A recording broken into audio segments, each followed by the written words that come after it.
of China, how to feed 700 million people. The problem is fundamental. China's landmass is larger than that of the United States, yet only 11.6% of it is arable, an oasis of fertility in a desert of rural disappointment. They coddle their good earth, bringing water to it in periods of dryness, which periodically blight the land and induce drought and starvation. In the time I was there, I can give a very clear idea because their life was so hard. Starting in the morning at twilight, everybody had to be up 5 minutes to have something to eat, and that was not too much. A little rice soup, a bowl of rice soup. After that, start working. The communists have arranged for the people to work in the road, to work in the field, to work outside in the city, and everybody had to start working until 12 o'clock. In that time, I have about 10 minutes time for lunch. After that, start again, working again to down to 9 time. In the evening, still have few minutes, 15, 20 minutes for dinner. And the dinner was very short. 1 dish of vegetables, a little dish of hot peppers or some canned turnips, and 2 bowls of rice. The communists have tried to cope with the problem of feeding 700 million people by instituting a series of cataclysmic changes. First, they collectivized all the land, forming roughly 700,000 collective farms. By 1958, it was clear even this change had not increased the yield. Rather than retreat, Mao characteristically decided to advance.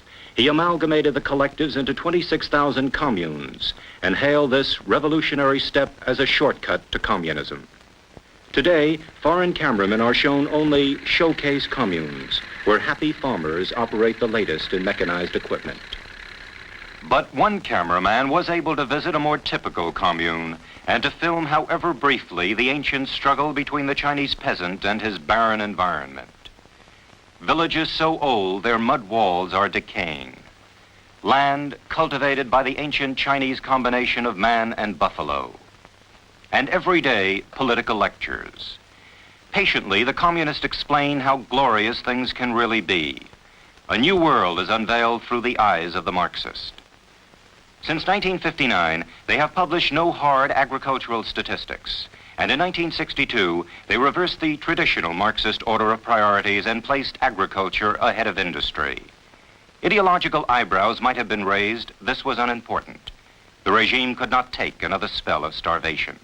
China's industry is small and scattered, a poor target for enemy attack. One reason why the Chinese leaders say they do not fear a nuclear war. A smokestack is no common feature in a Chinese landscape. Only after 15 years of back-breaking toil has China's production of steel climbed to roughly 10 million tons a year.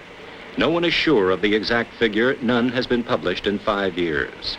It's estimated, however, that China's steel mills have functioned at 50% of capacity since 1962, when Mao Tse Tung dropped industry into second place in his order of economic priority. But in a society devoted ultimately to industrialization under the guidance of Mao, exhibitions that glorify machines and the workers who operate them have opened to the public around the country.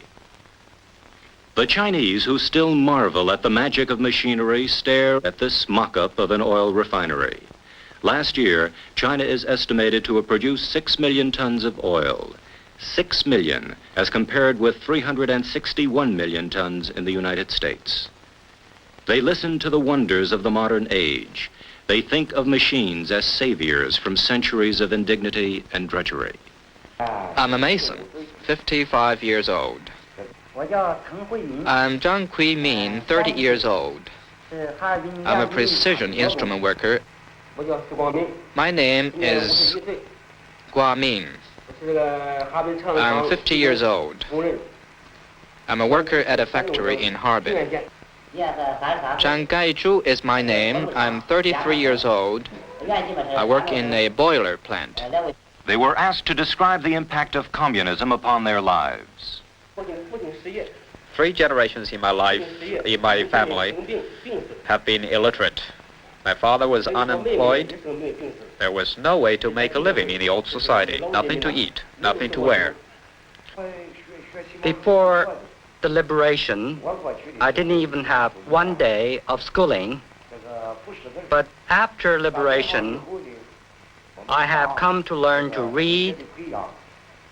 And now I am more than 50 years old, but I have learned to read. I can now read books, read newspapers, and can even read Chairman Mao's writings.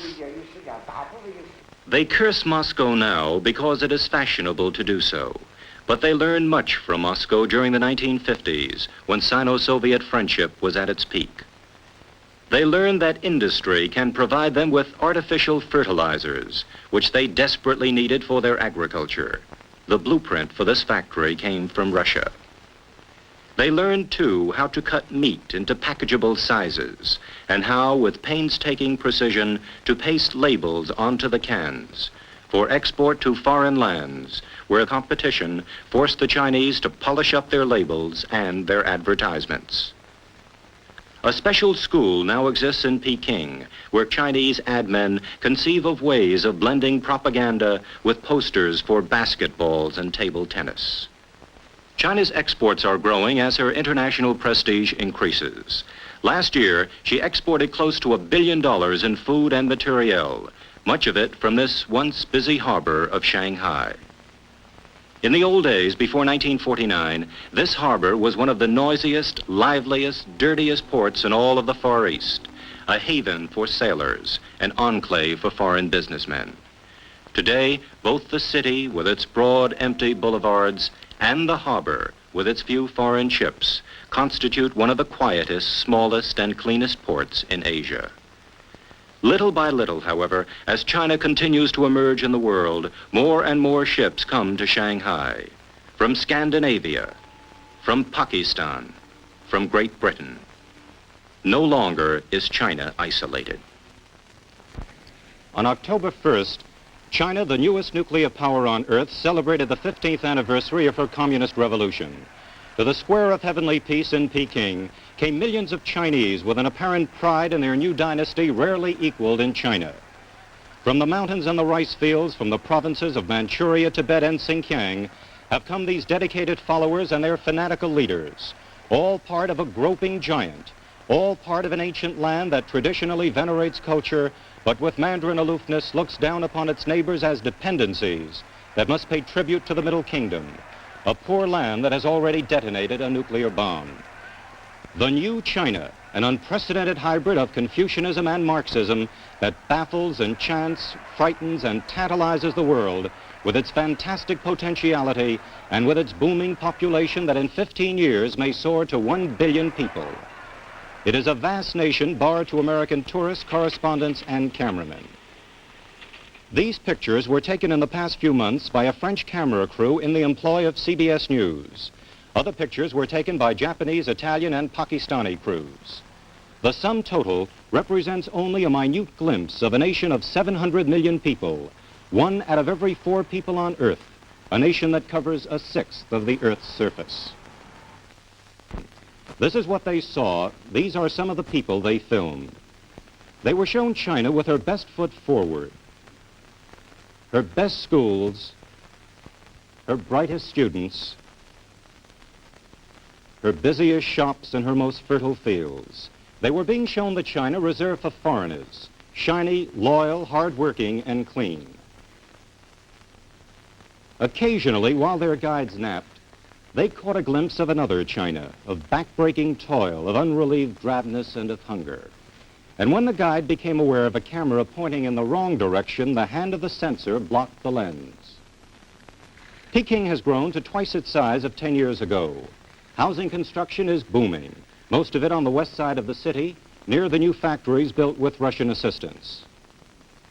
The price in human suffering and individual liberty is high, but Mao says the price of national glory is high too. When the communists stormed to power in 1949, they pinned their Marxist banner to the oldest society in the world. With an astonishing swiftness and an equally frightening arrogance, They promise to uproot ancient traditions by educating 700 million people to a new way of life. They kept their promises, all in the name of one man, Mao Tse Tung. He is called a living Buddha, deified in life while being cast into bronze. A soldier, poet, politician, and scholar, Mao, now 71 years of age, is considered the world's leading Marxist theoretician, placing his confidence in the peasant, not the urban proletariat, thus deviating from Marxism long before he deviated from Moscow. He came from the middle class to trumpet the cause of the poverty-stricken and rebellious lower class. He led an army of peasants from one end of China to the other, routing the remnants of Chiang Kai-shek's once proud legions. Now in poor health, but still the undisputed master in China, he is being carved into the pantheon of communist gods, and he does nothing to discourage the cult of Maoism. This revolutionary change is most noticeable in China's youth, now being educated to forget their feudal past and to look only towards their Marxist future. From the age of 18 months on, they are placed in the care of state organizations which ensure a standardized and collectivized system of education. Early each morning, these youngsters are deposited at neighborhood kindergartens by their working mothers. They are to be fed, taught, and molded until evening time when they are collected. Older children from the age of 7 on are enrolled in primary schools, 87 million of them across the country. In one school in Peking, English, which has replaced Russian as the #1 foreign language, is being taught with resonant results. They learn the English vowels A, E, and O. Possibly because Mao once said, political power grows out of the barrel of a gun, 1 hour of every day is reserved for target practice. 3 shots apiece, and the target bears a political message. It is Uncle Sam.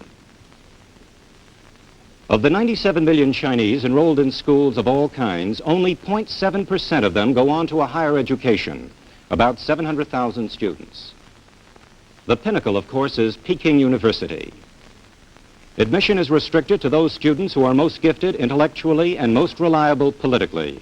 They are serious, dedicated, loyal students. One problem they all share at the moment is what to do about Russia now that Mao has opted for independence from Moscow. Many of their books are translations from Soviet books. Many of theirs have their roots in Moscow. Their view of the outside world has been filtered through Moscow, where many of them actually studied. Now they must find new books, new techniques, new languages. A new world may open for this generation of Chinese.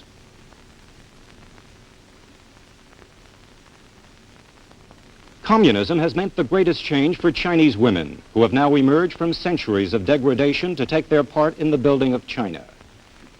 Women work everywhere. They drive the city's buses and collect the fares. They labor in factories, in fact constitute 80% of the industrial force of China. Like their male counterparts, they work 48 hours a week and earn $25 a month. But unlike their male counterparts, when they return from the factory or the road gang, they must make dinner. This many of them do in communal kitchens when they are fortunate enough to live in one of these model apartments. One family of 5 persons in one room. Rent, $5 a month. Ordinary living quarters were closed to our cameras. But to dispel the notion abroad that China has been having trouble feeding her people, our cameras were invited in to film this feast. And they were told this was an average meal. The communists learned years ago, again from the Russians, that it was pointless to try to force people to abandon their religious faith. Now Peking simply tolerates believers on the working assumption that in one generation the number of them will dwindle and the religions of China will wither away, along with other relics of the capitalist past.